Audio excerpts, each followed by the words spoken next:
এসো, জানোয়ার সব। দীপু নিচে এসে কেঁদে ফেলে। আমাকে ঢাকা দিয়ে এসো, শুয়ে গেলে আর থাকবো না, আমাকে ঢাকায় দিয়ে এসো। বামন মহিলা বলল, এখন কাঁদার সময় নয়, আমার চোখের দিকে তাকাও।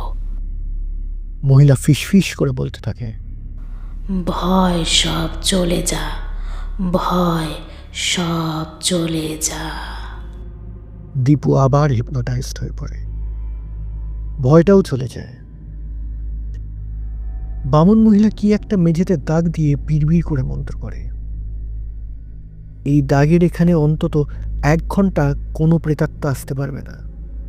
বামন মহিলাটা দীপুকে 2টো শুকনো খেজুর খেতে দেয়, ওকে সবকিছু গুছিয়ে বলে,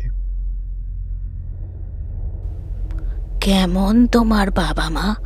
তোমাকে পিশাচের হাতে একা ছেড়ে দিল?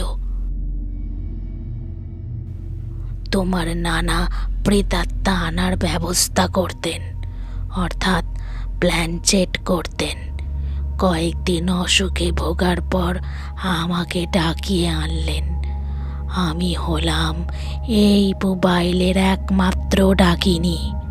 অনেক অশুভ প্রেতাত্মা আমার বশ, তবে তারা শুধু মানুষের ক্ষতি করে, ভালো করতে পারে না।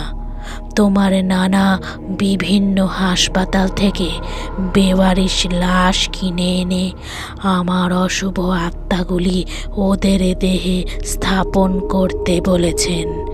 আমিও তাই করেছি। এগুলির সঙ্গে তিনি নাকি মৃত্যুর পর যোগাযোগ স্থাপন করবেন।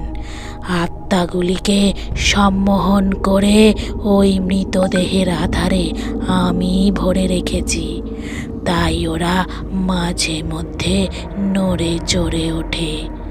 তোমার নানা বেশ কদিন হলো মারা গেছেন, তোমাদের খবর দেয়া হয়নি।